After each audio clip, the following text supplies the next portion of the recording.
Okay, enough about your clammy taint. Let's move on. Okay. Do we have to? We do. It's the last part. Come on, we can do this. Okay. Hello and welcome to another painful episode of Backdoor Bookworms. My name is MC. This is my Neko Chip. I don't know if I'm pronouncing that right. Neko? Cat girl, apparently. Ah, meow. And we are here to bring you the worst, and I mean that literally today, in fan fiction from around the internet, brought to life by our classical acting.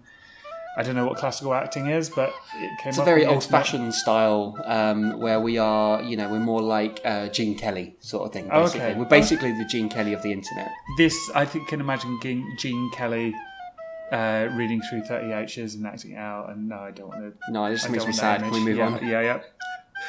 Today, for thankfully the last time, we will return to the magical world of Harry Potter. Hold on to your broomsticks as we face Satan's Horcrux, otherwise known as 30 H's. So, where are we in the story, MC? Pretty much. There's not really been a story. There isn't really anything to recap, like things happen, but there's no sense. We met an author called Rape Bradbury. We did meet Rape Bradbury. And a rape ape. And a rape ape. There was a lot of rape in the last episode. Creepy children. Yeah. Dumbledore. What we're trying to say is, if you haven't had previous episodes, you don't need to worry too much about missing out. I wouldn't bother, to be honest. Just don't even listen to this. Just turn this off immediately. Like, there's no point to this whatsoever. But it's the final part. Yes. So let's go and finish up 30 H's. Yes. And hopefully not be haunted for the rest of our lives. Well, too late for that. Okay. Oh, God. I hate you, second pillow. Here we go. Chapter 7. Chapter 7, does it have a title? No. Okay, it's Chapter 7. Chapter 7. Harry Potter awoke in a pit that reeked of hot sauce. He could feel viscous fluid under his fingernails, burning the tender skin. And we're back. Just like straight in there with the first line. We're back. Everywhere were white bags bulging with foul product. They were diapers stuffed with chicken bones and hot sauce, their foul odour blossoming in the muffled dark. That's not, to be fair, that's not too bad. Tame by the standards of this fanfic. I think he got bored at this point. Harry's nostrils begged his brain for mercy. He flew upwards, away from the sorcery mysteries below. The smell grew faint, calling him to return. Harry ignored their lies, flying beyond the lips of his prison. Hang on, whoa, hang on. The lips of his prison. Is he talking about your vagina? It has imprisoned a lot of small boys. It has. He was in a laboratory with machines that had no purpose beyond blinking lights and soft hums.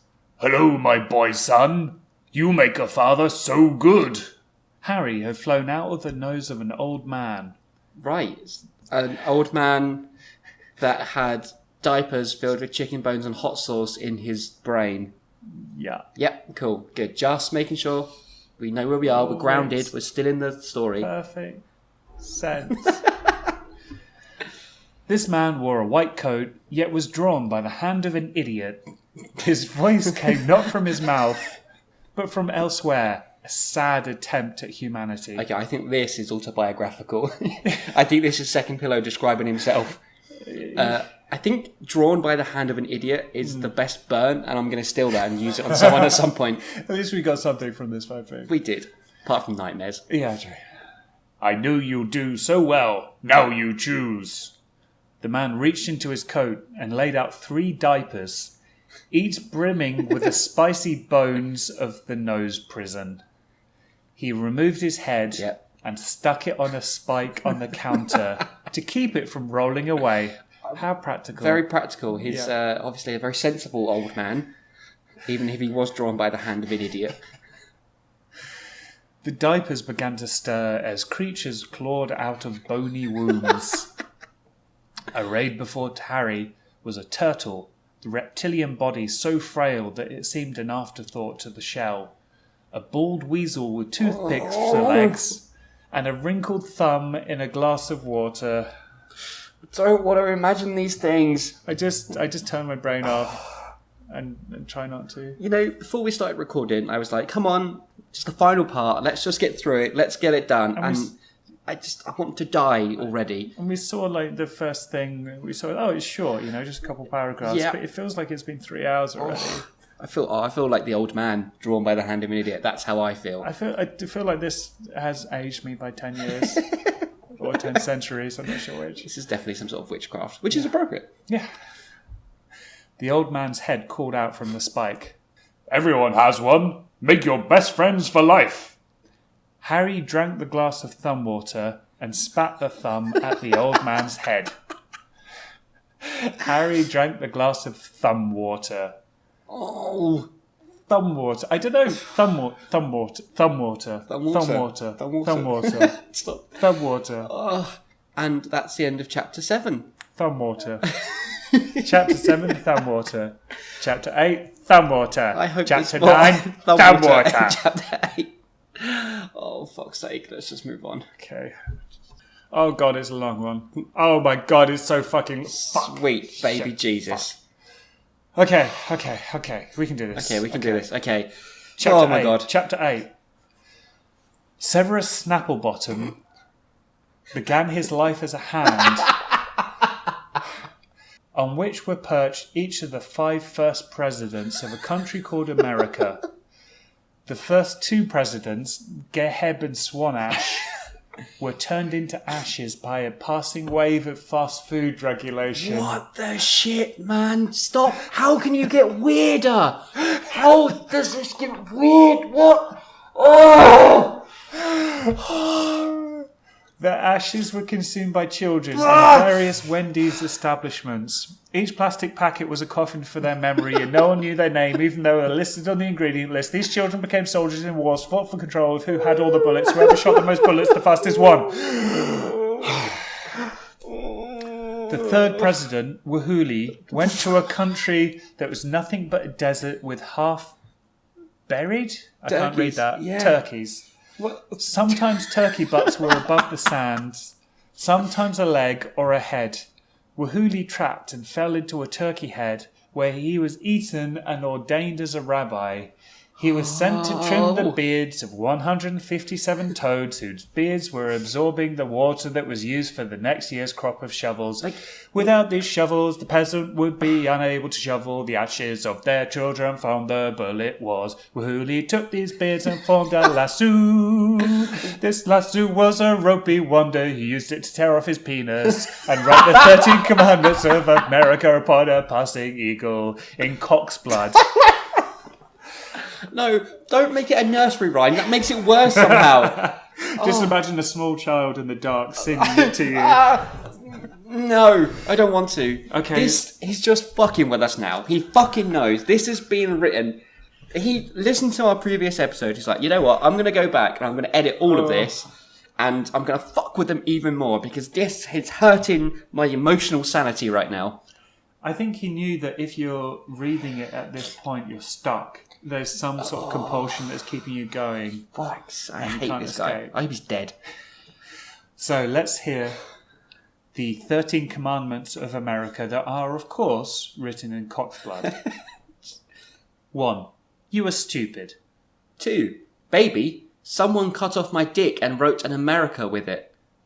3. If a whale tries to sell you a pumpkin, don't. It's actually really good advice. 4. Your head is an artifice. Throw it away, but don't let anyone see you do it or you'll be kicked out of school. 5. Always collect a ghost shadow if it leaves one behind. It will be worth something someday. 6. Starbucks napkins are hereby the new currency, but only after they are smeared upon the corpse of a mule. The exchange rate will be 13 mules to 1 napkin. 7. Taxicabs will be used to build a pyramid with 290 sides. It will be the White House, and the president will live there for 17 years at a time, while you eat your children's ashes on a bun. Tasty. On Father's Day, you will enter an invisible box and be plunged into the ocean. There, you will enter an undersea candy store, but you will never have enough Starbucks napkins to get what you want. At least there's consistency here. He established Starbucks napkins as the currency, and then here they are being used as currency. Yeah, he's world building, chapter 8, but it's happening. 9. It is all spam, all of it. Check the box and delete it. Now delete yourself, for you are spam. Oh, I feel like that should be on some sort of inspirational meme type thing. 10. All clocks will be inscribed with the entirety of the alphabet to save time. This is the alphabet. 6 plus 7 equals A. 14 times 12 equals B. 16 minus 11 equals President Wahuli. And so on, until you reach the period which is the end of the alphabet. How has he made an alphabet scary? 11. All previous constitutions were writ by false writers, whose passing eagles were inferior, and whose cocks had fewer things in them, except only the American Constitution. That's a good one. I can't even fucking say it. Constitution. No, just move over. Number 12. Spend your adolescence as a duck. Waddle in a circle until you become an egg full of dust. 13. All time is a knotted ball. You can hide it anywhere in your body, and it is still time. To be honest, I don't really see any difference from the actual Constitution, so... I mean, all of that is better than Trump, so... Yeah. President number 4, whose name was not a name, but a multitude of hot dogs in the shape of swastikas. That's Trump. That's definitely Trump. That is actually Trump. A good description. Second pillow with the political satire. Oh, yeah. Decided that he would create the Gilded Age. This was a time in which every edge was embossed with a golden trim, like a wedding cake invented by Thomas Edison. No, he lost me again. Yeah. All the women wore bonnets made of butter and were picked up by their feet and spread on toast in the summer. It was all for naught, because this was not the toast of the righteous. It was a feeble toast, one which withered with the coming of the sun. Not even the crows would touch it, preferring the taste of mouldering poop water. But the crows were put in dresses and sold to the highest bidder, where they underwent liposuction. I'm done, man. I've checked out. You're on your own. You can do the rest of this video by yourself. President 5 disliked the conservative leanings of his brother, so he became an infinite two-dimensional grid of pink and green squares.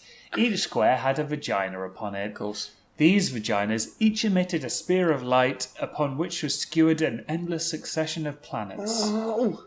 Each carried a culture dedicated to a single sex act. The further down the skewer the planet was, the more orifices possessed by its denizens, and the more gymnastic their sexual culture.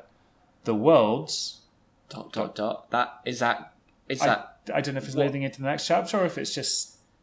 I don't give a fucking shit. Let's just Chapter do 9. the final chapter. Please be short. Oh, okay, yeah, that's right. It's not too bad. Okay. Final chapter. Oh my god, we need it. We're nearly there. Hug me. Hold me. Chapter 9. 30 H's. The end 3 is paragraphs. Thank you for sticking with us, people. Let's do this. Harry Potter lay, dreaming. In his mind there is a hat, suspended.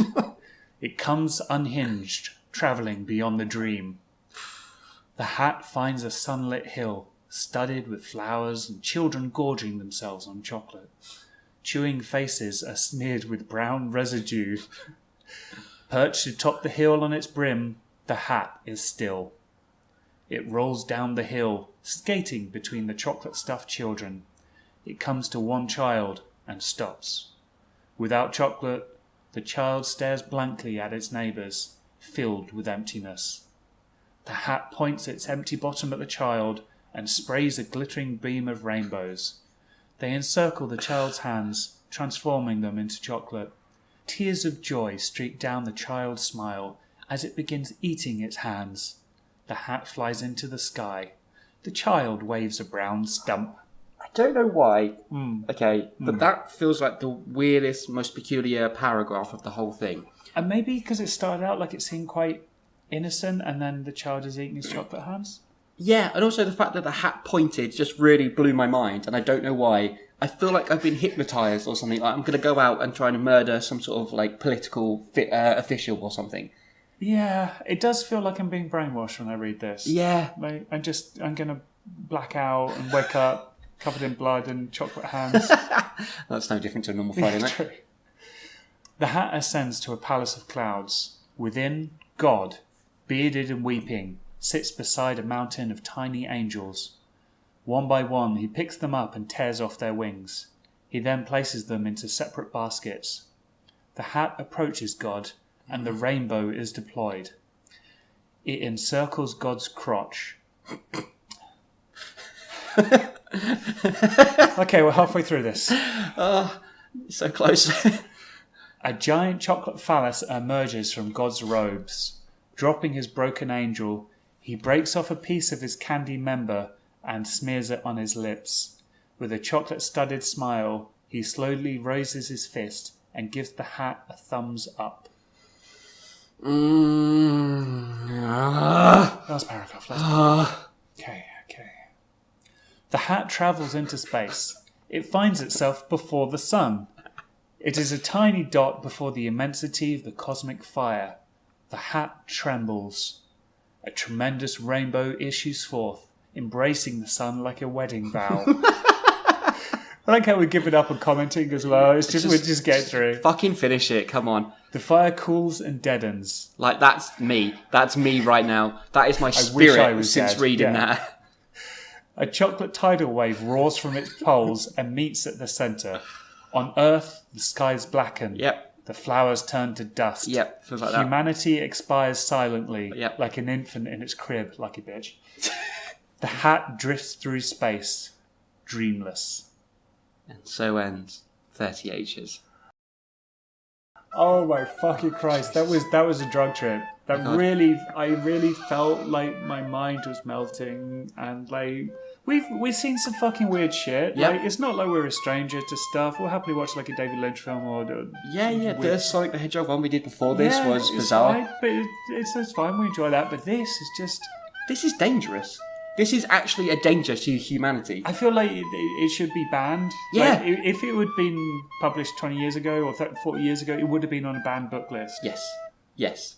This is like if someone dipped a swastika in Kool-Aid and shoved it down your throat. But it gets stuck in your throat because it's all jagged and it starts to cut the inside and you're drowning in your own blood. But you can't scream for help because your mouth is just filling up. And then because your mouth's so full and you can't open it to scream, the blood starts coming out of your eyeballs as well. And as the blood heats up, it just melts your eyeballs and they all pop out. And then your brain leaks from your ears and you just cry the silent tears of a slow, painful death. That was accurate. That was a very good review. That's my opinion. I think on that's 30 definitely a H's. sign that we shouldn't have gone through all of this. Really, this is chaotic evil. I really think we should offer, like, if anyone has actually watched all 3 videos and they've stuck through this with us, we Call need the some Samaritans sort of, now. we need some sort of group therapy session. We do. Just to hug it out and sit silently and watch DuckTales or something really innocuous and pleasant. Yeah. Remember, there is love and happiness in the world, just not in this fan fiction. So just call your mum, tell her you love her, and go and hug a flower. Yeah, and maybe if we stab ourselves in the brain in the right part, we'll forget it, or we die.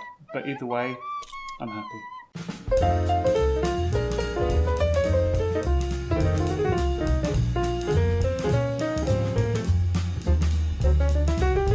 Do you want the clammy taint, or do you want the extra clammy taint?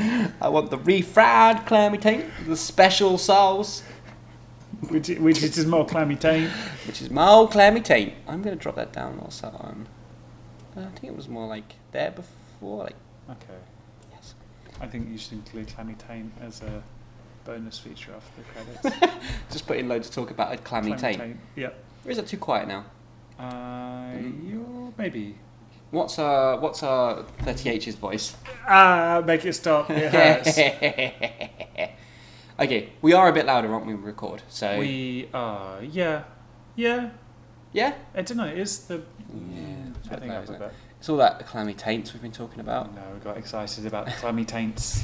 I'm always excited for a clammy taint.